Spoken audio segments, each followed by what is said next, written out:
You sure you're ready for this? I'll do my best. Your best? Losers always whine about their best. Winners go home and the prom queen.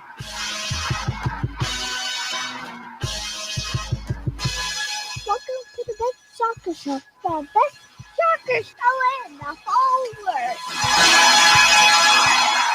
Here we go! It's JD and the Rod, America's best soccer show, the Day Drinking of Soccer podcast, the home of Jay Rodius, your place for American soccer, for call-ins, for pop culture, for the combination. I'm loving this night, Jared, because we've got a couple things that bring together some of our favorites, some of the JD and the Rod best soccer show favorites. Game of Thrones?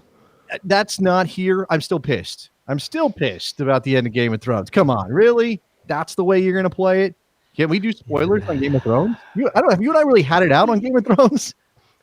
I don't. Yeah, I think we did. I think Okay. back on our other version of our pop culture podcast, Slop Culture. But I don't know. I don't want to mess it up for people that are still holding out over there. You know. But All right, the dragon does something badass, but the rest of it's kind of disappointing. Okay, let's just say it that way. Is that fair? Yeah, I would say so. Okay. All right. I mean, what's another show or another, like? Is it better or worse than the Seinfeld finale? Oh man, that's a good question. I didn't hate the Seinfeld finale. I understood what they were trying. Were we old enough to hate it though? Yeah, I mean I was. You're fully vested in Seinfeld in like before reruns and everything. Yeah, I was. I think I was watching at that point on schedule. I mean, I don't think it's comparable because one's a 22-minute comedy and one's, an epic adventure in land of dragons and wizards, whatever they were, faceless men and assassins and all that, and yes, palace intrigue and red towers or whatever, White Walkers, the zombies in there in the mix, dire wolves. How is there no MLS team or like a soccer team that's taking up the dire wolf in this time? Somebody absolutely should, especially now. Crisis, First of all, was dire wolf a real thing? Is there really such a thing as a dire wolf, or is that something they made up? No, I think basically it's just the wolf in that world that's extra big, and then they add the dire on the front. Yeah, so you can throw any word in front of wolf and it'll sound kind of cool, right? Like raven wolf, iron wolf. Yeah, see, any of those things. Yeah. Aluminium wolf. No, well, that's how they would say it on that show, right? An aluminium wolf. I have an aluminium wolf next to me. All right, we're here on a Wednesday. We've gotten soccer news to talk about. We've got some really cool stuff to get into. I got a game I want to play that I'm going to play with both you, Jared, and with Nikki Soup and Sausage. Nice. That's the first he's hearing of it? I told him it might be coming. He doesn't know what the subject matter is, which I'll have to tell him later at some point. I have a feeling both of you are going to suck, like a lot. Oh, I absolutely guarantee you, because I know the premise. I can tell you I suck, and I did not research. I want to suck if I suck. Yeah, no, I think you're... Don't clip that up later, okay? Yeah. Earlier... No, okay. We're going to get to that game a little bit later. Again, we've got some soccer stuff. The phone lines are open at 717-727-2378. That's 717-727-BEST. You dial the number, you talk to us, you ask whatever's on your mind. I do have an interesting question. So let's we've got the Bundesliga coming up on Saturday, right? And there are some Americans there, and I put it out on Twitter. Who should Jared Dubois support? I haven't necessarily made my choice either, Jared, although I know where I'm leaning. But I'm curious if you had a thought yet. I know all roads point to Borussia Dortmund, but they do. Yeah, it's like Rome. Yeah, but I think I would go with Werder Bremen, and here's why. My favorite disc golfer, Simon Lizotte, is from Bremen, and that's who he supports. So I'm gonna go with Werder Bremen. You hear that? That's chain banging chains, right? Yep. There. Werder Bremen. You just like saying W's like V's. I think is probably part of that. Werder Bremen. Werder Bremen. It's a W, but it's pronounced Werder. No, honestly, if I was going to go with one, I would go with Bayern Munich. Like I said, my parents lived outside of Munich. That's so you, though. I mean, but here's the thing: shouldn't you pick something you have some kind of connection to? Isn't that the whole point? I guess you should. When I went to Germany, I went through Munich. I went and bought a Bayern Munich ball. Actually, I had a Borussia Dortmund ball too. God dang, I think about it. In '96. A picture I've posted before of me so legit in '96 Were you too in Germany. I've got like the puka necklace. Oh, I got old school Adidas sliders, and my foot is on a BVB ball in Germany. So listen. So here's the difference between me and every mother friend that is in that's out there. Every other mother fanboy that is picking BVB as their. I have 1996 cred. No, you that don't. I was repping. I had it. What do you mean? There's a picture of me in Germany with a BVB ball. Come on, you got that? Do you have anything like that? No, I don't. I don't have anything that goes back to 96. Okay, fine. You know what? You're an OG Galaxy And puka fan, shells. and you're a 90s Dortmund fan, and puka shell. I mean, I don't know why you're bragging about some puka shells. I don't think that's necessarily. I avoided because puka dead in shells. a sweater vest. Yes, I absolutely tried to dye my hair blonde at one point, and I definitely did. I did some 90s, very 90s ass things. I did not have any puka. That's very Hertha Berlin, I think. That industrial like kind of feel like I think you might be a Hertha Berlin fan. Okay, I don't know why that follows, but I'm willing to believe anything at this point. Well, who are you? Wait. How come I have to pick a team? How come you don't have to pick a team? Why is it Jay Rodius has to pick a team? I do, but I just think it would be fun to kind of get people, because I want this to be a personality match, and I do think that you going for Bayern Munich makes sense, because it's not that you're a front runner, because again, the Galaxy, you were a Galaxy fan way back. You come by it naturally. Day one. You were you lived in the Inland Empire from the very beginning. It was the whole thing. But you are accustomed to victories. You are accustomed to titles. You are accustomed to winning. Hey, raise your hand if your team has 5 championships. Yeah. You got that on a lot of people. So, hey, Nick, raise your hand if you have 5 people suspended on your team. Oh, no? No. Okay. I was going to raise your hand if your coach got fired. No, we're not going to do that one. All right. So, look, maybe Bayern Munich, maybe somebody else. Werder Bremen will be a tough one because they're in a dogfight to avoid relegation with all this coming down on them. And obviously you have Josh Sargent there, right? So, ooh, yeah, I can't go there. You know, I'm not a Sargent fan. No, I'm not a Sargent fan. I only go for commissioned officers. Yeah, okay. I knew that was coming. Some sort of military job. So Josh Sargent at Werder Bremen. There are a lot of American connections, and we'll take your suggestions throughout the show. Again, and Fox is on point. They got Borussia Dortmund in their opening game on FS1. But here's the thing, man. A Revier Derby. Yeah, it's. Here's Schalke the thing, though, dude. How's this not on Fox proper? So there is a lot of people who are very annoyed with the way Fox is handling this. This guy. It doesn't seem like they're put now. At the same time, I could kind of understand, like, are you going to really commit? I know nobody's got sports, and that makes it special, and ESPN is showing Korean-ass baseball, but are you going to commit to this when you don't know what it's going to look like, when you don't know how the vibe's going to be? Korean-ass baseball look like? You know, Korean mother. The catcher's mitt must look weird. They bat flips all over the place. That's what Korean ass baseball is. Have you seen it? You know what I'm talking about? No. You think I'm watching Korean baseball? Come on, dude. Well, okay. So Korean baseball is famous for guys bat flipping on singles. It's crazy. It's like, oh wow. So like the bat's like on the way to the base kind of thing. Like potentially they flip it into foul territory. But we're talking about dudes taking full cuts and just like flipping it over their shoulders on a single. That's got to slow you down on your run, right? I would think so. But I love it. I love the entertainment value of it. Huh. I don't know. I don't know what's going to happen with the Bundesliga. I'm leaning Dortmund because I'm just a Giovanni Reyna fanboy at this point. Like, here's a question, Jared. Semantic question. Yeah. Can a 40-year-old person be a fanboy of a 17-year-old player? Is that appropriate? Not legally. No. I don't. Legally, I have some issues. You get his father's blessing, maybe. I don't know, but I think there's nothing wrong with that because you're celebrating America. In the end of the day, there's nothing wrong being attracted. We've always been there's always been gravity to the young player that could be the next person. And, you're the one that told us, that young and sexy is where it's at, right? That's what we care about. It is, and I also know well enough to know that you got to be careful with that road.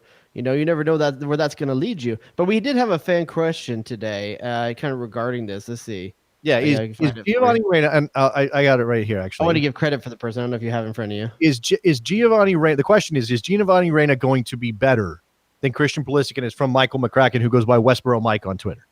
That's the question. Okay.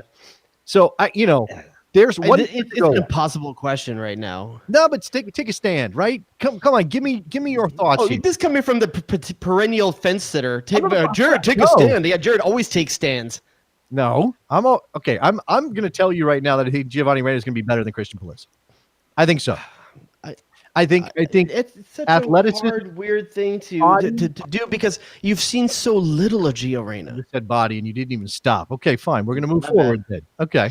But there's not enough with Gio Reyna to make the call yet. I mean, Christian Pulisic had fantastic small runs with Borussia Dortmund as well, where we thought like it's amazing. The only thing I will say is that back to the genes. Both dads played soccer, but Gio's dad played it at a higher level, and having that kind of mentor and those kind of connections too. Let's not be honest as well. That pedigree might be the difference maker in Gio Reyna. Christian Pulisic didn't hurt for connections. I mean, you're right about his dad not being as good of a player as Claudio, but he didn't hurt for connections. His dad got him to Barcelona for training stints and stuff like that. So, I think that in terms of that, if you were going to like do a who takes the category connections, yeah, Claudio's got better connections, but in terms of how they impacted those two players, it's a wash. Claudio's mom was a soccer player collegiately as well. Yeah, there's some genetic. I'm not saying, we don't know how athletic Christian Pulisic's mom is. Until Alex Morgan and Servando Carrasco's kid grows up, or the Dwyer child. The Dwyer children. Yeah, but the Dwyer child has the potential to play for England. Sure, I'm not and Canada. Oh my lord. Well, yeah, I don't know that they would take that child after what Sydney did to Canada. They're still a butthurt over that. They're still salty. Listen, but pain goes away quickly. You find out pretty quickly that you'll take it again. This is our opportunity to congratulate Alex Morgan and Servando on their child. We haven't done that. Oh, you mean the Servando Carrasco that USA Today billed as a forward for the LA Galaxy formerly? I saw you say. I saw you point that out. That's very interesting.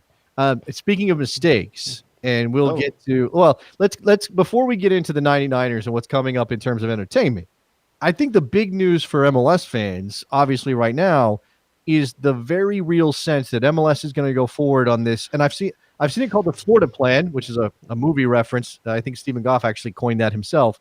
And then I saw somebody on Twitter come at us and say, no, it's Soccer Island. Which is obviously a reality. I'm just picturing the Archer episode where they did the remake of Gator. Right. Yeah. All I want is to get first of all, is Brek Shea still active in the league, and where is he? He was hurt. He's an Atlanta United player. He got hurt. I don't know where. Let's assume that the quarantine time has helped him and he's ready to go. Right. All I want is Brek Shea rolling up on a swamp boat. You want him on a fan boat? Yeah, okay. I'm on a fan boat, dude. I need to see some MLS players on a fan boat if we're going to Florida. That's all I'm saying. Who would be the best fit on a fan boat? The best current active player you would want to see piloting that fan boat. No, I know beyond Brek Shea. I mean, Brek Shea's beyond Brek Shea. Beyond Brek Shea. Give me who's a train wreck. Give me your top three. Give me a couple of choices. I can see Sasha Kljestan driving a fan boat. I think that makes sense, right? He's OC, dude. I don't know, man. No, just by the look of, just like the look the vibe that he's got. Paxton Pomykal with that mustache. That's a fan boat guy. That's a pretty good one. I feel for some reason like there's someone on Sporting Kansas City. Maybe somebody. Yeah, somebody. Maybe Zuzi. Did he cut his hair? No, it's still long, right? Yeah, flowing in the wind. Yeah, maybe Graham Zusi could be a fan boat guy. That's not a bad shout. There's got to be a couple of guys, a couple of imports. Names we're missing. Give us your fan boat drivers. There's MLS players. But here's the thing. Okay, so we're gonna play.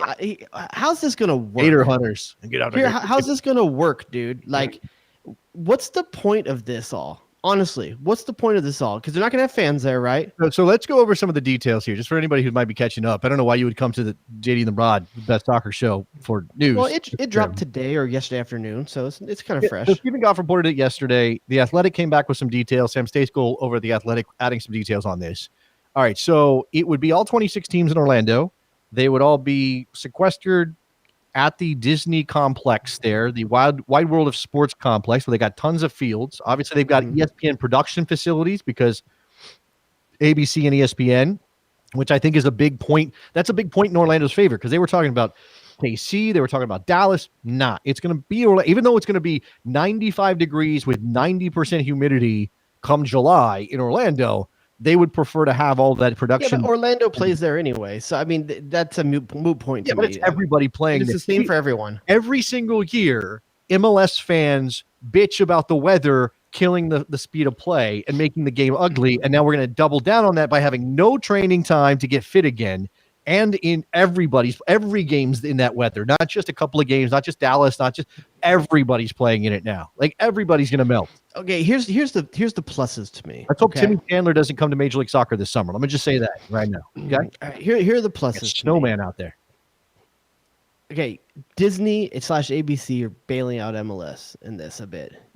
Like, hey, nothing's going out in Disney this summer anyway. Maybe they open it up, but it's not going to be in the level. Hotel rooms are all available. When's the Hamilton musical coming on Disney? July 3rd. Yeah. So ABC's got airtime. ESPN's got airtime.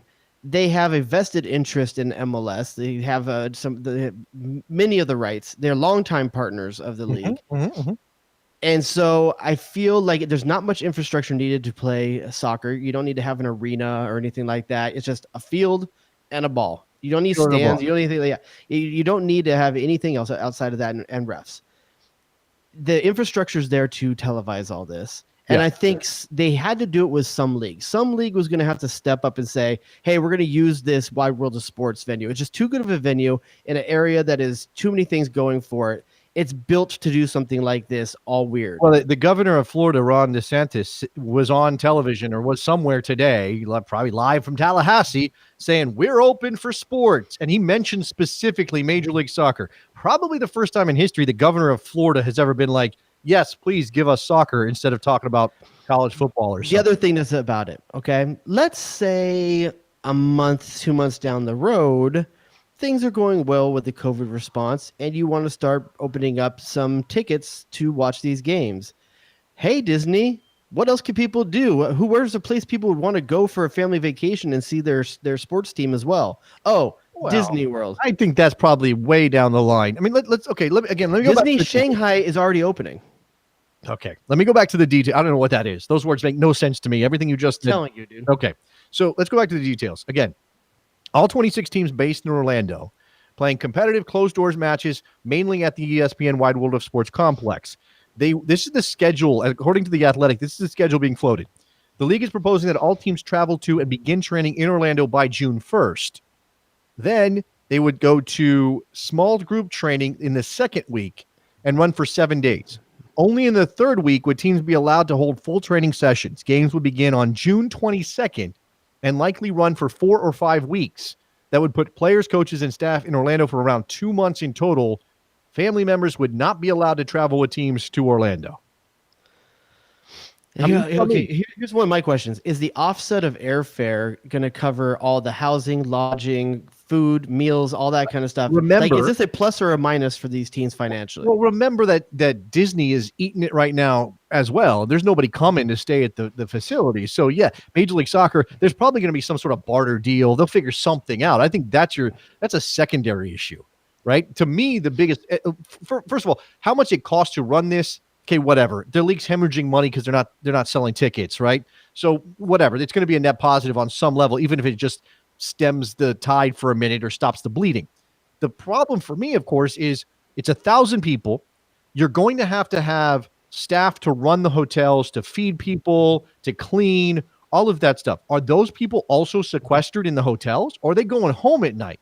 Because they can't go. I don't think they can go home at night, Jarrett. So you're telling all the people who work at these Disney resorts, when all these MLS players and staff and everybody comes in, you got to live here for the next 2 months because here's the thing. Now you're getting into kind of what I do for a living. Like I work in hotels, and that kind of thing. So I can tell you that there's a number of things that hotels are doing right now that are going to make it so hopefully you won't even have to worry about these kind of things when people are going like the level that the housekeeping people are going to have to start doing, face shields, gloves, everything. Like it's going to be very, very, especially at the Disney level. I don't think it's something you have to worry about. I think more than anything else, you need to start worrying about the players and the staff that for 2 months are going to have nothing to do. They're going to want to go out. Yeah. They're going to want to get out and do stuff, go to the beaches, all this stuff. Are you going to make these people stay at the hotel for 2 months? Beaches in the middle of Florida. Well, you mean like... Yeah, the beaches are open. Well, yeah, but there's no beaches there's no ocean in Disney. I'm just saying like there's beaches maybe, but there are lakes and all that. So anyway, it doesn't matter. What your point stands, that these guys are going to get cabin fever. They're going to be bored as hell. They're going to be like, what the hell, what are we supposed to do? Now, I think, And we haven't heard from a lot of players, and I think they're leaving this up to the MLSPA, right? And the MLSPA probably wants their guys playing because it means they have more leverage against the league when the league comes and says, take a massive pay cut because we ain't making anything, right? So the players have an interesting leverage right now because the CBA wasn't ratified. It's both a plus and minus, but the one thing the players have in their favor is there's no force majeure talk in either the CBAs, the old one or the new one. Yeah. That for people who don't know, that's act of God. Like the thing that's going on right now for a lot of people that are getting paid out for insurance or covered on insurance kind of stuff, there's force majeure usually written into contracts. Neither CBA, old or new, has it. So that's the leverage the players have right now over the league and everything like that. They don't have to do anything which was announced, I believe, yesterday, that the league is asking the players to take a 20% pay cut. Yes. By the way, a couple weeks ago, the offer or the proposal by MLS was a 50 pay cut because we ain't making anything. Now that was not necessarily going to be across the board. That was going to save the guys making below 100K. They weren't going to get touched by it. Now, and I don't think the players union accepted that. I think they rejected it, which led to the league coming back with 20%, but across the board. So it's not only your $6 million Chicharito Hernandez, it's also you guys making 65K, which, when you make 65K, you take a 20% hit. Like, damn, that's a lot, right? Especially if you have a house payment or a car payment or whatever. So, this is not great for anybody. I don't know. I want to hear from people. 717-727-BEST. Do you want soccer so badly? Are you so anxious to see Major League Soccer come back that you're okay with this plan? Now, again, what would be the downside other than player health? I'm just saying, that's the only thing I could think of as the downside. Do you think it's too rushed? I want to know how people feel about it from both a health safety standpoint and from a soccer standpoint, because again, and we're going to see it on Saturday when the Bundesliga comes back, Jared, although in actual stadiums, not on some youth field, essentially in the middle of Florida. But we're going to see what it feels like to watch high-level professional soccer with nobody in the stands. With who's going to? Here's the part that I'm really looking forward to, and I'm anxious to watch these MLS games. It's going to be quiet enough that you can hear what the players say on the field. Yeah, exactly. Are you going to tell them? I think that's kind of cool, to be honest with you. No, I do. I think it's probably going to be cool too. But think about what ESPN has to deal with. If they're broadcasting these games. Are you going to tell these guys no F-bombs out there? I'm sure none of them cuss on the field. Yeah, none of them do, right? They're not supposed to curse. They're not supposed to spit. They're not supposed to. I just want the mic turned up on the Bruce Arena games. Can you imagine, like the Bruce Arena games with the mics on, hot? The Brooklyn cynical, sarcasm attitude that comes out of Bruce Arena it's something to behold for sure. Gold. Look, you've seen Peter Vermees pop a blood vessel on the side. Like, all of these guys are capable of it for sure. Right? Again, there's not really a calm guy in the bunch, I don't think. Imagine the mics on the sideline or anywhere picking up Ben Olsen going bonkers over a call. That's Tasmanian devil level stuff, only with F-bombs left and right. So we'll see. What you got, Nick? Well, I wanted to, Jason, you work in the media, right? You have a radio show. I do. Jared, did you know that I have a radio show? Were you aware of it? Nick just made me aware. Okay. Well, thank you, Nick, for tipping off Jared Dubois to my radio show. Go ahead. I'm wondering how the folks at Fox feel about this being held at a complex owned by the parent company of their rival. Like, how would Fox be involved with any of this? Well, so Univision, Fox, and ESPN are the three media partners for MLS right now, the television partners. Do you think, Jared? Obviously, look, again, this is ESPN's backyard, right? Like, they're letting the teams come and play in their backyard. Like, we got some space. You guys want to come over? Whatever. Do we know for sure that Fox has any interest in this? Because first of all, I see what Nick's saying, but maybe they're just like, okay, whatever. We don't have a place like that, so you go do it. And it's interesting because I don't know if the deals still hold. If MLS is doing games and they put games on the fixture dates that Fox had agreed to, and you put the matchup because you can make any matchup you want at any given week. You're writing a schedule. If you give Fox the two teams they asked for on the night and time they asked for, does that deal still hold? I don't know. There's so many weird things out there we don't know the answers to that I have no idea. Here's another thing to think about. I don't even know if the games that were attractive before all this happened to these media outlets are attractive anymore. Do you care about the Cascadia Derby?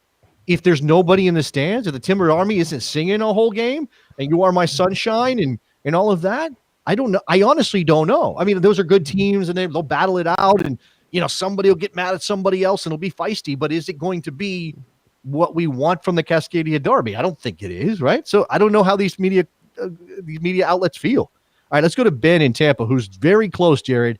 If he wanted to, he could go crash this party, get in his car, and drive to Orlando. Ben, what's up, man? How you doing, guys? Doing good, Ben. What do you think? So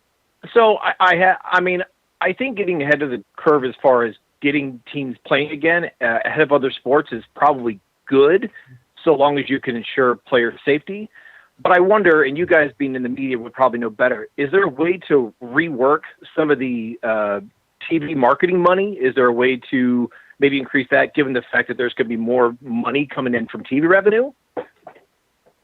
You mean in terms of like pushing out the message that the league is back and on television, like spending money to advertise? There's absolutely capital in being first back. There's such huge capital in being first back. Hold on. Do you really think it's okay? So I've seen two different opinions on this. Okay, I've seen Jake Reed from Kansas City say, "Yeah, we have that pressure. We want to be back. We want to do it safe." Of course, he nods in that direction, but he clearly says in what he said this week or last week that the league getting back first would be a big boost. I have also seen a quote from Garth Lagerway, and shout out to our friend Jonathan Tannenwald, who had this in his story, where Garth was like, "You get the spotlight for 1 or 2 days, and then it's kind of the uniqueness of it is gone, and then it's like, okay, it's game in front of nobody. Who cares anymore?" I think that's oversimplistic, because I think there are sports fans out there that want to watch sports, and if that's the only sport on, they're going to watch. It's like the World Cup. Why do people watch the World Cup? Because there's a spectacle and it's sports going on in the middle of summer when a bunch of leagues aren't playing. I understand. So maybe we'll get a sense of this with the Bundesliga. And I know it's FS1 and Fox Sports Plus and Fox Soccer 2 HD, whatever. I don't even know what channels these are, right? Like Digital XY. We'll see people who are not soccer fans go running to the Bundesliga because it's sports, Jared. I'm going to be fascinated to see that, because I don't know if that's going to happen. I think so. But here's the thing. Here's what I wish would have happened. You think, and I'm sorry to stereotype here, but you think Billy Bob in Arkansas, who can't wait for them Razorbacks to come back, is going to be jumping on the Bundesliga on a Saturday morning? I think if it's between that and an infomercial for learning how to cut your own hair with a machine, then yes, they're going to watch that. They can watch what else is on fishing TV, shows. dude? What else is on TV? They can watch. And that's all the reason why I think it needs to be on Fox proper. But that's okay. But here's the thing. Here's what I wish could have happened. And I know this is like a fool's errand, the route I'm about to go down. Scrap the leagues for this year. Say scrap the leagues. Invite 8 of the top MLS teams, 8 of the top Mexican teams, 3 from England, 3 from Germany, 3 from Italy. Bring them all out to Orlando, and do a Superliga, full-on tournament format. If you don't buy the idea that this thing is going to have competitive integrity, then yeah, sure as hell do that. But I mean, everybody's going through the motions like these seasons are going to matter. And if for the European team that's finishing a season, for Mexico, it's finishing a Clausura as well. So I don't know, Ben, you're still there. I want to give you your chance to jump in. Well, I mean, and to go on that, I think, what if you use Florida? What if you use Texas? What if other states that are already allowing people to open up? Go crazy here. Want to have all the best from 4 different regions, all play the best of each other, and then have a round robin at the end of championship of the best teams. I mean, something to keep the league going. I mean, at this point, if you have nothing going and nothing's progressing, no money's coming in, you're just losing money. Right. Well, but how are you making money after this? This is the other thing. Like, TV is the only thing. And are you making money off your original TV deal, or is this a new contract? MLS isn't going to make dick off of TV. So how are they going to make money off the why do this? So you can't make more money, you think, off the TV? They're going to make what I don't know how. Look, this is the thing. How ESPN is going to, whether they're going to pay MLS for whatever this is. Nobody knows anything. Okay, we have no idea. But the reason to do this is just to be relevant, to keep to play, right. Because your raison d'etre is to play soccer matches, and so you play soccer matches. Everybody's sitting around twiddling their thumbs, let's rank the best derbies, like whatever. Like, I'm sorry, that's a shot at MLS soccer.com. I don't mean to. Those guys are trying really hard. Wait, right now. Jason, isn't it rivalry week? It is, apparently. It wasn't before, but it is now. I mean, everybody's sitting around with nothing to do, especially the players. And I think that's the league's definitely got a concern about having players sitting around making money, even if it's a 20% reduction, and doing nothing. So they want to play games. And again, so something is better than nothing is the logic here, right, Jared? Yeah, I feel that way. Nick, did you have a question? I don't have a question, but I just have a thought. Look, I've been in Orlando in June for a week. Now, granted, I was in line at Disney and Universal, but it was effing miserable. Oh, no, How the hell are these guys going to play? It is awful. I don't understand why they picked Orlando of all places. There's got to be a climate that could be better for this. Infrastructure. 100% infrastructure. And the league is like, we will take the hit on weather because we've got the production studio. Hold on. You guys act like the hotel. I grew up playing in 100-degree heat all the time. Yeah, but it's a dry heat. The best, the best athletes in America come from Florida. Okay, like. It's right, true. and they play in the fall, and they play in the winter. Sure, I'm going to say this: you can become accustomed to it. It doesn't mean it's fun to play in, and it doesn't mean it makes for good soccer. And we're not talking about Orlando City or Atlanta or Nashville playing. It doesn't stop us from putting teams there. We're talking about Orlando City plays bad soccer anyways. Yeah, well, Orlando. Yeah, there you go. I mean, who knows what Poppy was going to do with them? Because one of the things that's interesting, Ben, I got another call, so I got to let you go. But one of the interesting things about this, Gary, thanks, guys. It throws everything we thought about this league and these teams and who was good and who was not the win. I just need John Tannenwald to get on. He's our soccer media guy in soccer. That signal for Tannenwald. What is it? I just need it. All I want to know. What is it? It's a goalkeeper. I feel like we do better than that. I feel like we can do better. It's a reporter's notebook. It's a lanyard with a press pass on it. Maybe that could be a number. That could be Goff's. So here's the thing. I only want to know is what do the TV deals look like? That's the question. I don't know how to take any of this with a grain of salt because I don't know what are the TV deals in place. Are these new contract deals? These are the kind of things that I need to know to have an opinion about this. Well, why are you killing yourself over this? We don't. Because you're asking me, and people are asking, we're having a show about, is this a good idea? Is this worth it? To me, it all relies on, there's no ticket revenue. Mm-hmm. So it's got to be media rights. That's the only way you're going to potentially make any money off this. And I don't know if it's the old media deals or if it's the new media deals. I don't know if new ones are being drafted and Fox is out. I simply think it's something is better than nothing. Let's say, for the sake of this argument, that the league is losing $10 million per team per week. Okay, I don't think that's I don't know what that's even remotely close, right? But $10 million per team per week. That's $260 million, right? So let's say that going and playing games in Orlando means that instead of $10 million per week, you lose $5 million per week. Okay, yeah, that rationale is the same rationale when I switch the laundry from the washer to the dryer, and I don't feel bad when my wife folds it all. You're like, I did something, but guess what? At the end of the day, I'm still losing. Trust me. Oh yeah, you're definitely paying for that. Like, why wouldn't you just take the extra 5 minutes? Trust me, I'm with them. Right there with you. Okay. I don't know. Like the whole thing is just crazy and wild, and who knows if it's going to work. And but again, and the other thing, there is this thing too that they've mentioned a couple times in these stories is that the league clearly intends to use their players being captive to make as much extra stuff as possible. So do you want testimonials of players who are sequestered in Disney hotels who got to, should we do Survivor style games between I think you go full on spectacle. I want to see an alumni team in this mix. Okay. You bring Jermaine Jones out, you bring Landon Donovan out, you bring Mike McGee out, you bring these guys, put an alumni nothing matters. Who cares who wins a cup at the end of this? You're just talking about like making a fantasy soccer. Go spectacle. Spectacle. Bring all the teams. But guess what? There's one more team. It's the bad boy team. It's the alumni team. It's the guys that behind the guys that usually like they're playing for street cred and they get 3 extra subs. Yeah. Okay. All right, let's go to the phone line. So I want to get everybody in who calls up 717-727-BEST. That's our boy Robert from LA. Rob, what's up, man? Hey guys, hope you guys are doing great. Great show so far. I wanted to call you about your show about you did with the Total Soccer show, guys. And you were talking about Jared. Was talking about how much he was in love with that old Everton team, and he forgot to mention he said it was like a working man team and was naming all the players. And then he's saying like when Landon Donovan was on there, he said it was nice having the American on there, and I was like, oh, you forgot about Tim Howard. And Come on. That's what I was talking about, that whole era of goalkeepers in you also in England. And I was just asking you, You didn't mention Joe Max. If you guys will bring that up. Listen, Tim Howard, legend at Everton. Yeah, but at the moment, I remember when I was watching it, you almost forget that Tim Howard's there when you're watching those games, or that he's an American in the pipes. We have a weird. We had so many American goalkeepers in the league at that point. I think Hanneman was in. Yeah. I think Friedel, Keller. Yeah. Was even Guzan there at that point? Villa, yeah.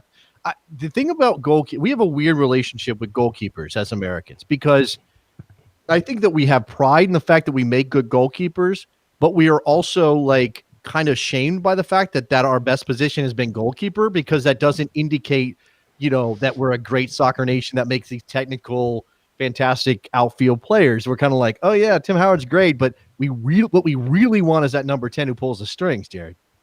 Yeah, I think it was. I do not want to minimize the impact of Tim Howard on the Americans' lineage, and for sure. I mean, Manchester United, Everton, all this stuff. But in that moment, when I'm watching Landon Donovan play right wing against Chelsea, Manchester United, Man City, and Arsenal, like 4 out of 5 games in a row, and just not looking out of place for a moment, that's different to me. And by the way, if you want to know what Robert's talking about, you can catch that show collab we did with Total Soccer Show. We did on our feed the Tom Cruise mixtape, the Landon Donovan mixtapes over on their channel. We screwed that up. I'm going to say that right now. We totally should have done it the other way around. We should have made them take the Cruise stuff, and we should have taken the soccer stuff, because people come to us. Next time we'll swap it up, because we already think we always already thinking like Paul Rudd might be next, right? Because that's a tough one. Well, hold on. This is what's happened, and Robert, I got to go, so I'm going to let you go. But Paul Rudd came up in the Slack at one point. That's a rough one. Also, Morgan Freeman was suggested. I think Nate threw that one at us. Mm-hmm. That one is going to be interesting, because how far back do you dig for Morgan Freeman? Do you care and is voice enough? Well, maybe. Is March of the Penguins one you know how to throw in there? Okay, I don't know. Hey, Evan Almighty? Sure, okay. Is God. Bruce Almighty, not Evan Almighty. Bruce Almighty. Yeah. Jeez, not the other one. I've ever seen Evan Almighty. But yeah, you're not missing anything. So this is one that came up, and I don't know if we're going to do this off the cuff today, although he would be fascinating just because he's not quite that A-list level.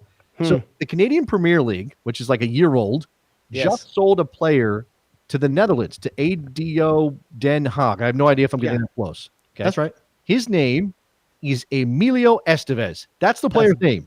The best part about that, he was probably born after 2000, and that family's name was Estevez, and the parents knew what they were doing when they did that. Apparently, I've seen our friend Pablo Maurer kind of trying to dig this up and figure out why this dude is named Emilio Estevez. And look, I don't think it's out of bounds that somebody just family name is Estevez. Emilio's a common name in Latin. That's so a Pablo Maurer thing to do, by the way. But so he was looking this up.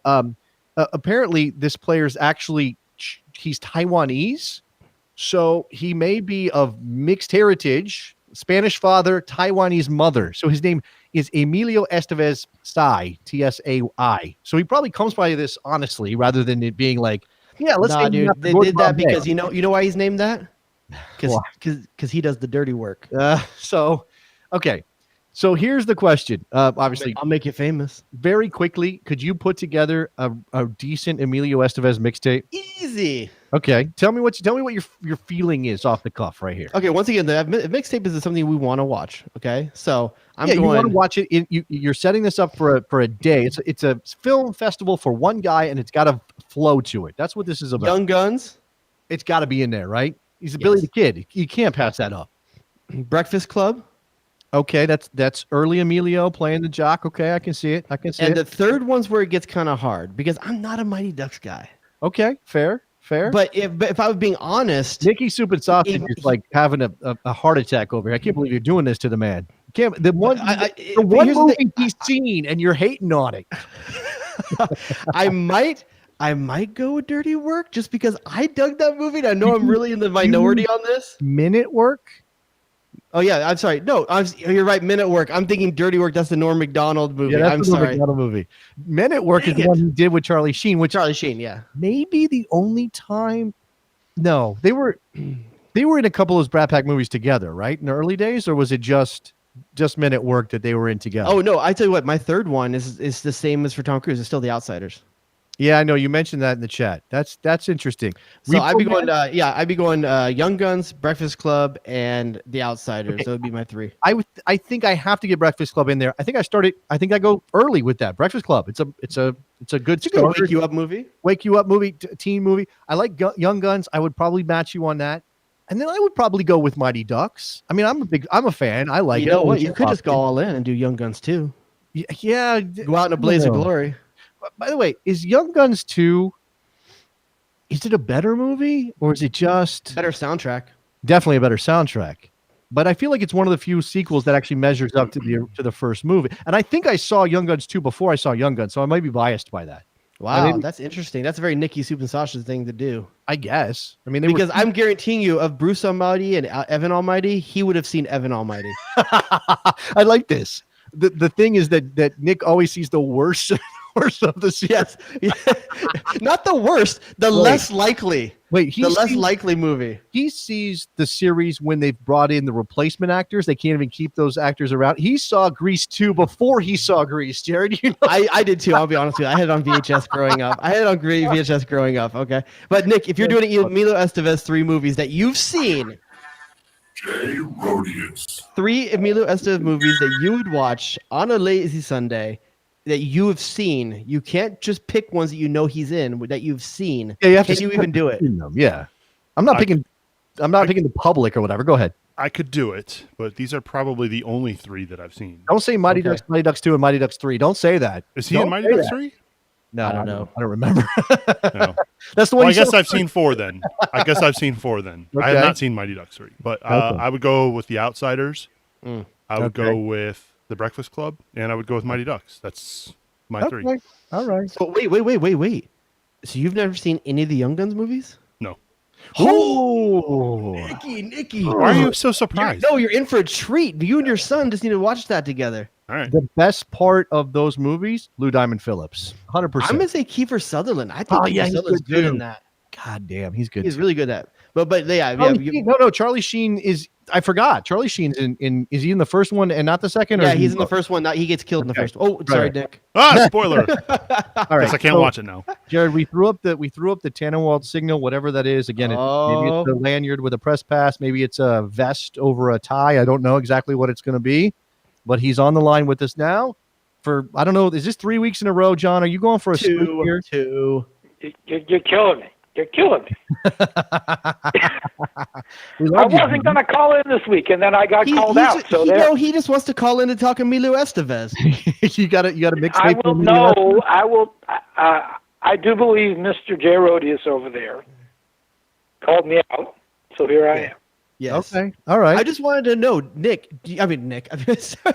I'm looking at Nick on the screen. John, you can ask him if you want to.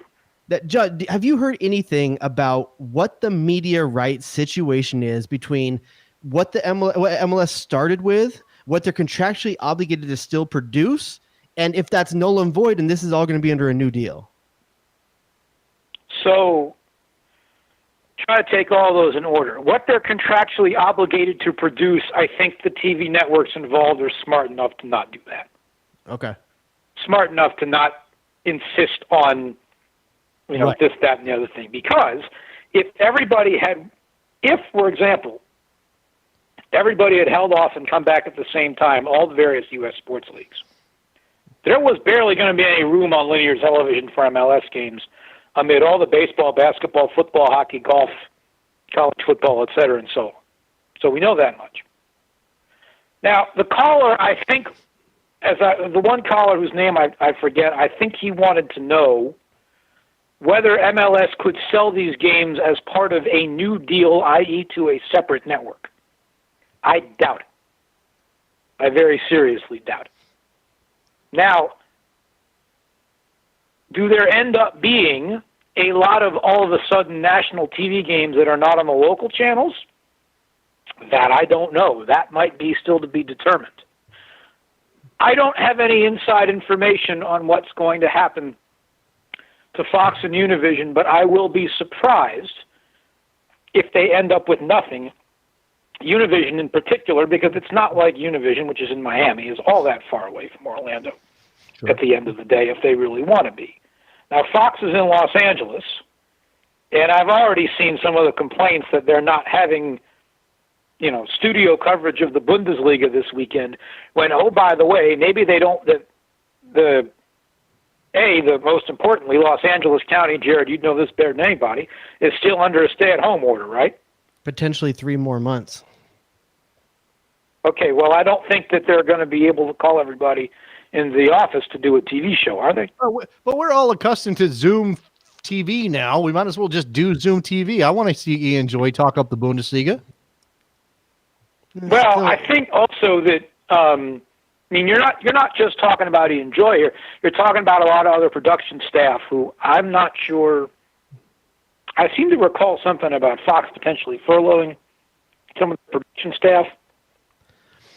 So, but here's the thing. Here's the thing, John. With MLS, what they're going to do right now. Do you think it's likely?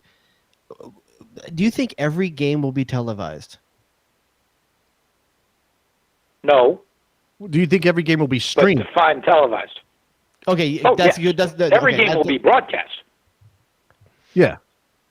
Okay. Every game will be broadcast. Not every game will be on linear television. Now, what they'll probably do, I wouldn't be surprised if they do, is take all of these broadcasts. Maybe there's one crew in the place, like announcing crew, and then there's a bunch calling them off monitors from somewhere.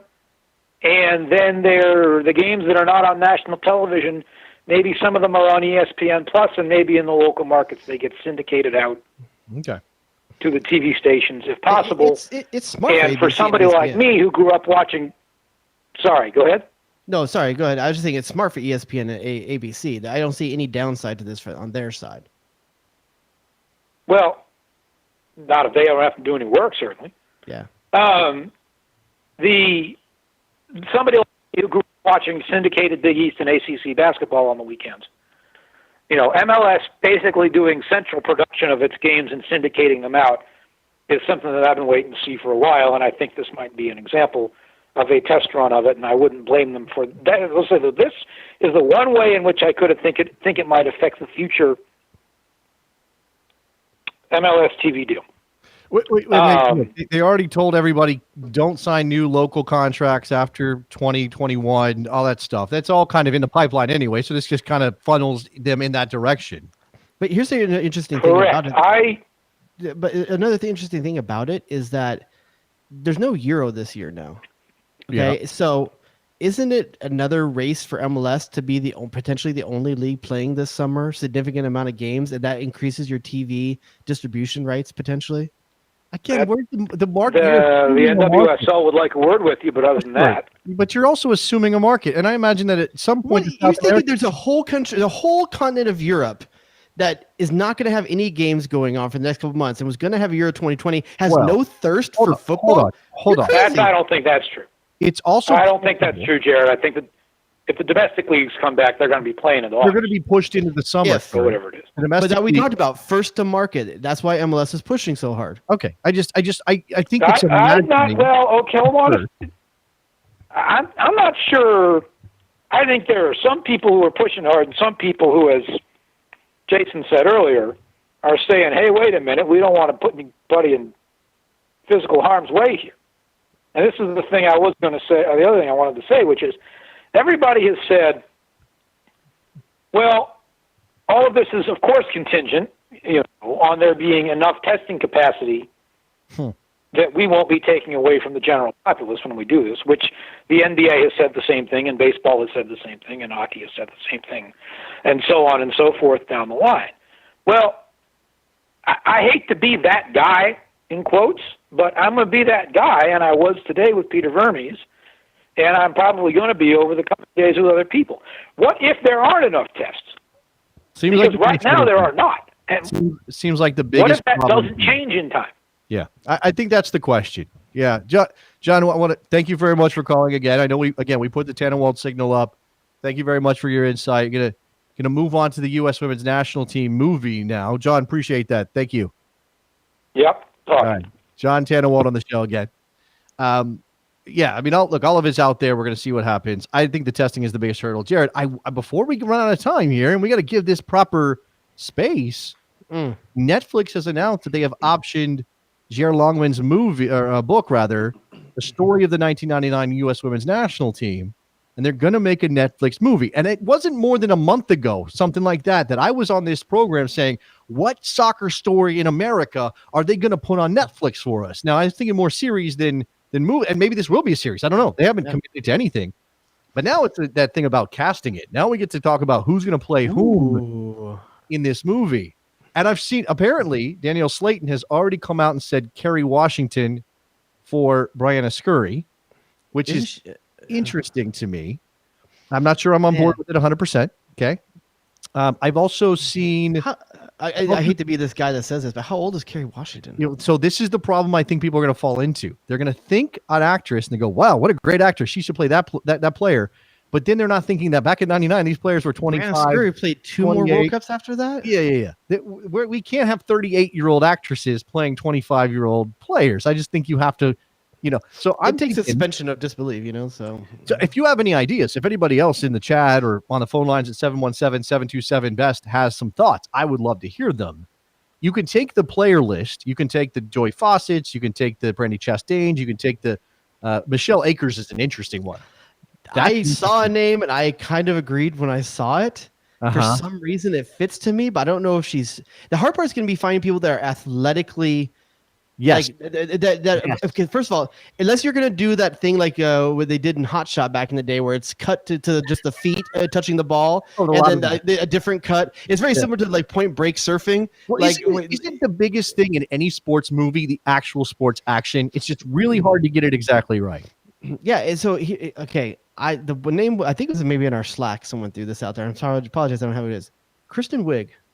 No, I don't think so. I don't think she's athletic enough by any stretch of the imagination. That's the challenge, though, isn't it? I mean, Michelle Akers is a badass of an athlete. Like I think Kristen Wiig could carry it as an actress, but a badass of an athlete that not just that she's like, okay, if you took Kristen Wiig and said body double, if age was an issue, who would be badass is Michelle Akers. Who? Who's the chick that played Sarah Connor in Terminator and Terminator 2? Linda Hamilton is like older than Michelle Akers. I know. I said if age didn't matter. If age didn't matter, that's who's that actress now? Emily Blunt can do that kind of thing. So Emily Blunt is a good one. Okay, so I don't know if she's tall enough to pull off Akers. This is where I'm thinking. This is where I'm thinking you go. You find actresses who are athletic, who are really good at what they do, and then you find a role for them. I've got one. Tell me what you think about this. I don't know. She's a little, I don't know. Jennifer Lawrence. Can we get Jennifer Lawrence in this movie? Do you think we could find a maybe no, Tiffany Wilbur is too small. She can't play that. Man, that's a tough one. Maybe for Akers, to be honest with you. I mean, if she might be able to pull off Akers in a curly hair, I think that's possible, right? I think so. She did that kind of thing in what was that 70s movie she did? American Hustle? That movie? Yeah, she's been in some I could see that. I could see that actually working pretty well. I've got two, okay, and they're both from the same show. And these are the reason. And once you hear what show I'm thinking of, you're going to understand why I'm pulling from the show. For Mia Hamm, okay, Alison Brie from Glow. Yeah, no, I mean Alison Brie from but that's what I want you to think of, that physical nature she showed in that show. She did. Now she doesn't have the most athletic looking body on the planet. I'm not saying that matters necessarily, but I think she could probably do some of the athletic stuff and make it look okay. And she's obviously a good actress.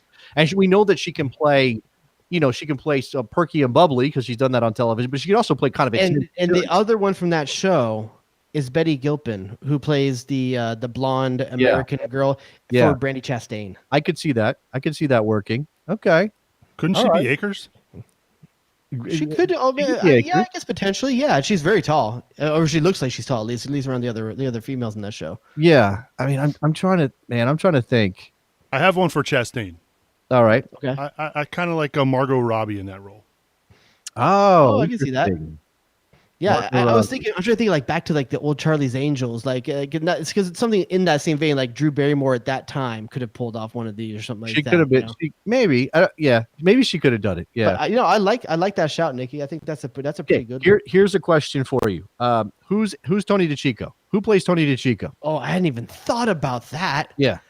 Oh man, who's got a great mustache? You know what? He's too old, I think. People can grow mustaches.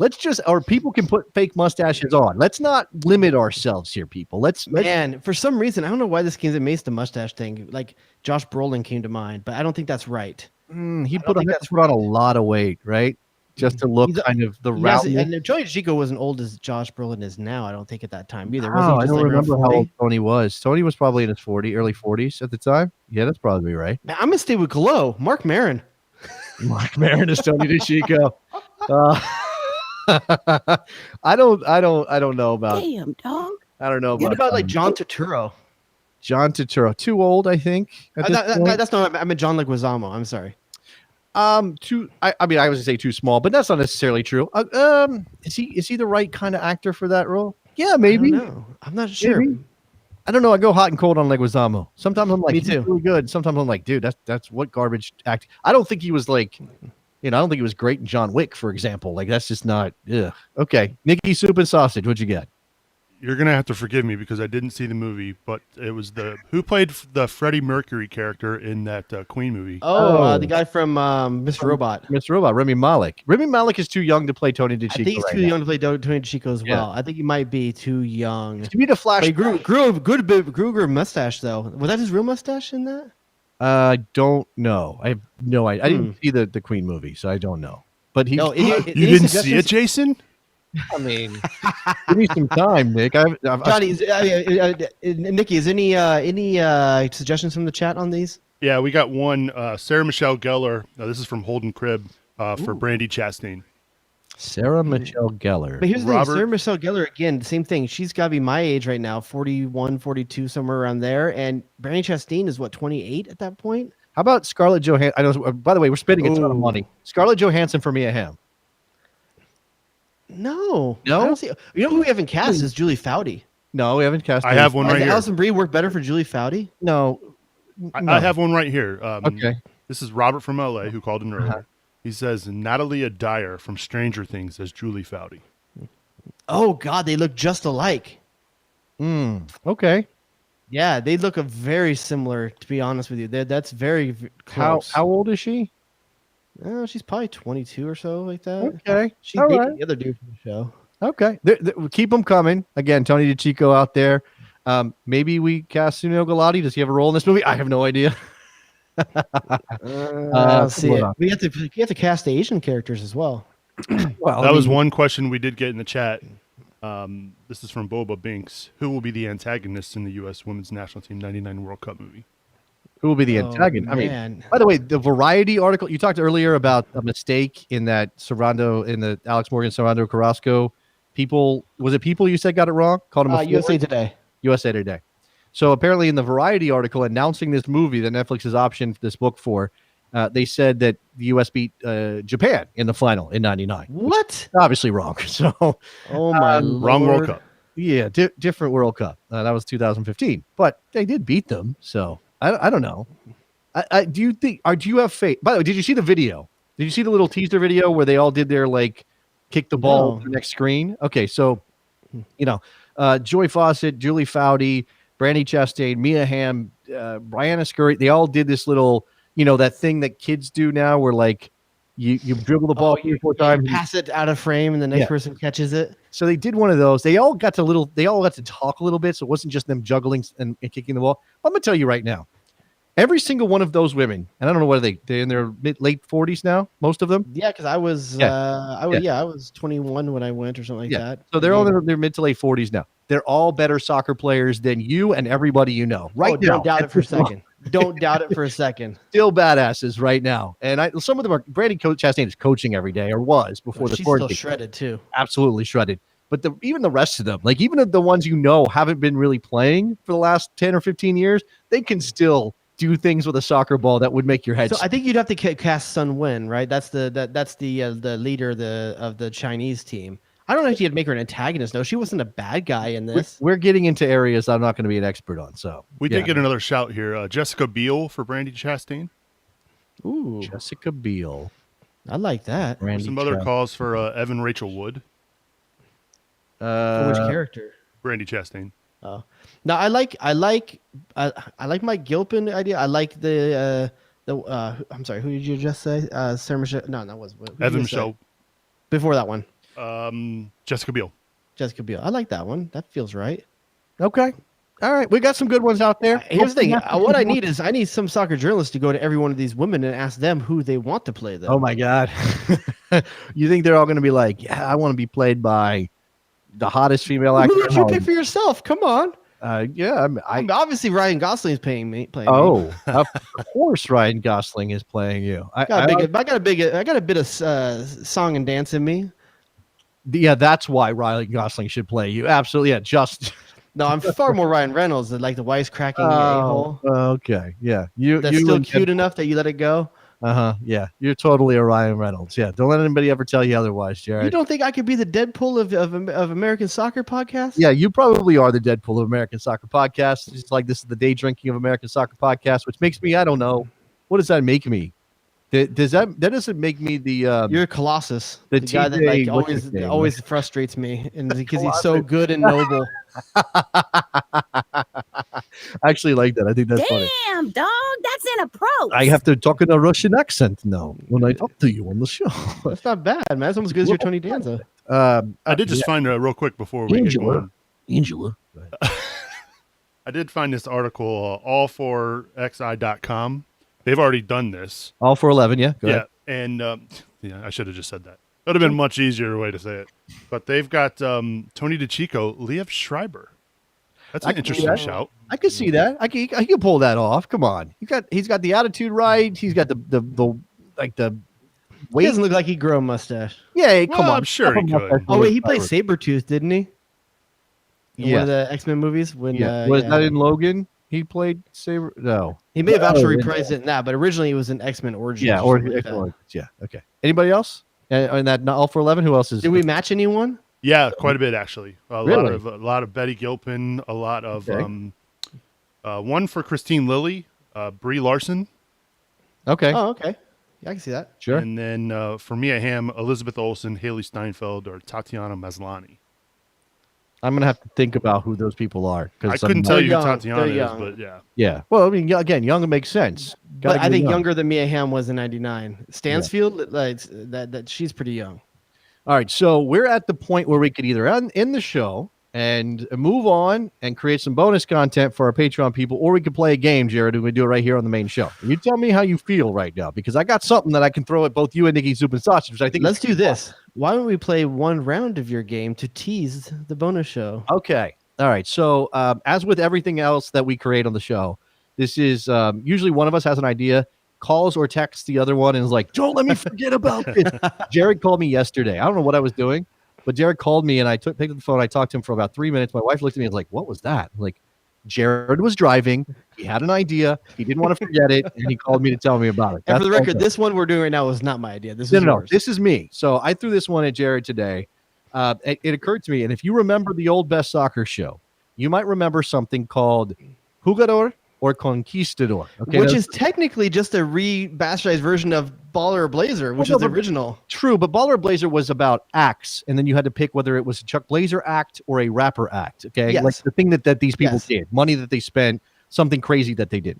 Jugador or Conquistador was literally, is this person a soccer player or a conquistador from the era of exploration?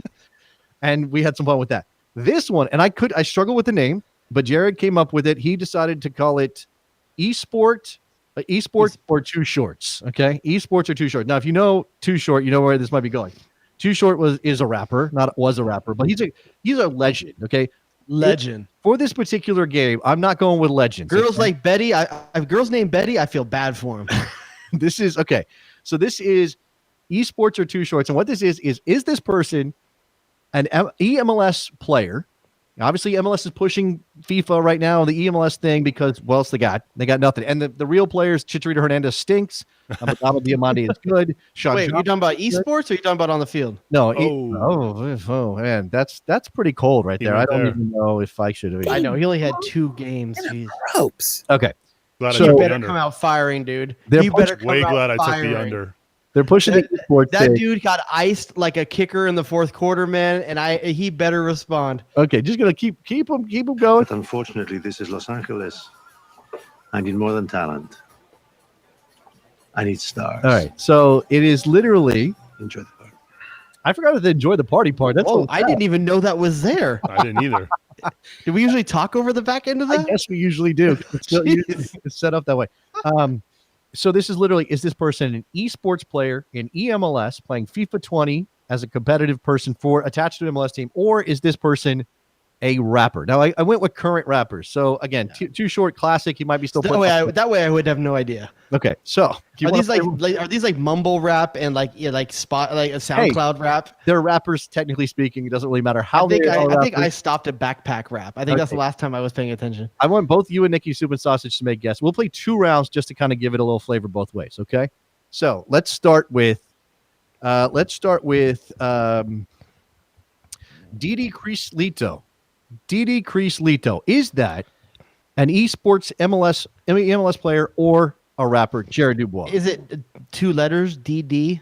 No, it is DIDY. Didi Crislito. All together, one word. I'm going to say that as an esports player. Nikki Soup and Sausage. I'm going to say that's a rapper. Okay, so Jared Dubois, point on the board. That is the East MLS player for NYCFC. He's actually very good. He was first place in the Eastern Conference last year. I think he's gone very far with Sean Johnson in this. Wait, there's conferences? Yeah, they do. They break it down by conferences just like MLS. It's a whole thing. Do they play the other person of the same team as on the same match fixture day I don't know as the actual team does? No, I think they play as their team, but they have it's like Ultimate Team. Yeah, but wait. So is DD playing as New York every time he plays? They're going to get into details I don't know the answer to. Okay, I just don't. I don't have the information. I didn't realize that. That actually makes it more appealing to me if they actually have to be hamstrung with the same poor managerial decisions that the GM makes on the real team. Okay, no, they're playing Ultimate Team. Let's play one more round, okay? And if you guys are smart, you'll probably figure out where we're going with this one. All right, the next name on the list is Cali SCG. Cali SCG. Is that an esports player or a rapper? Jared Dubois. Wait, I went first last time. Okay, Nikki Soup and Sausage then. So game theory here is telling me that this is going to be a rapper, so I'm going to go rapper. And I think it has to be as well, but it literally says Cali SC, and I think that is the most perfect choice if you're going to play this game. Literally Cali Soccer Club Guardians. I don't know. So I'm gonna go with soccer just because that is sounds like a soccer name. All right, Nick was first. Nick went rapper. Sorry, Nick. That's an MLS player. Jared Dubois gets another point there. I threw a curveball at you. Yeah, you did. That's what happens when you go game theory. Hey, you want one more? One more just for this, and then we'll get out of here and maybe do some fun with it. Okay. NLE Choppa. NLE Choppa. Is that a rapper or an EMLS player? Jared, it's your turn to go first. I'm gonna go with a rapper on that. Okay, Nikki Soup and Sausage. I'm going EMLS. Why not? Okay. Go all in. Get to the Jared. It is get to the chopper. I'll go ahead and drop that one on you for you. Get to the chopper! Again, Jared Dubois gets a point. That is a rapper. If I was that dude, I would have changed that to go NLE Choppa. I got a bunch of them. I got racks on racks on racks of these guys, so we can go. So if you guys want to hear the rest of this game get played out and me to continue wipe the floor with Nikki Soup and Sausage, be a Patreon member, patreon.com/JD and the Rod. You get the bonus shows on. Yeah. By the way, shout out, much love to everybody who's continuing to support us. I've got a couple of notifications about some signups. I don't know if some of these people might have come back after stepping away for a little while. Again, we appreciate you. We love all of you. Be a bestie and go to patreon.com/JD and the Rod. We're on socials all over the place. Instagram, JD and the Rod Show is the only difference. JD and the Rod on Twitter, JD and the Rod on Twitch, JD and the Rod on Snap. We don't do Snapchat. Sorry. JD on the Rod in your dreams. JD and the Rod. Go to sleep tonight. Robert from LA wants to know, Jared, if you're going to watch a Survivor finale tonight. Oh, dude. It is so on. And here's the problem, though. It's 2 hours, and I have to wait for it to go to CBS All Access because I don't watch it over the air or anything like that. So I get it on the app afterwards. But yeah, for sure, absolutely. My Survivor pool is dead unless Rob, Sophie, or Yule come back from extinction and win the whole thing, which is highly unlikely. I'm dead in the pool. I don't know what's happening anymore. What are we doing here? You don't enjoy life. That's what it comes down I to. want to watch MLS Survivor. I don't want to watch actual. That's why I want an We're alumni about to team watch in it. there, dude. Like, Yeah. so you might see because they might one by one get sick and fall off their teams. Okay.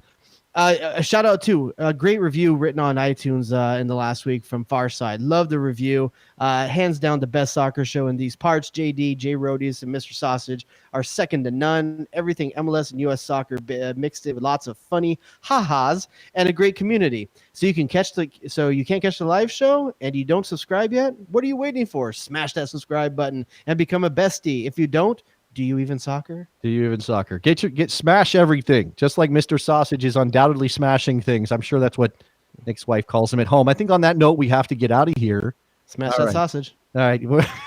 Smash your sausage. We'll talk to you guys next week. Bye. Duh, and or hello. Eddie, what have you done for me lately? Wouldn't be caught dead in a sweater vest. Don't nobody go in the bathroom for about 35 to 45 minutes. Oh, baby! Oh, baby! Get to the chopper! Danger zone! Michael freaking Oscar Fiscal! Damn, dog. That's in a approach. What are we doing? I wouldn't be caught dead in a sweater vest. Duh, and or hello. You shut your mouth when you're talking to me. J. Rodius.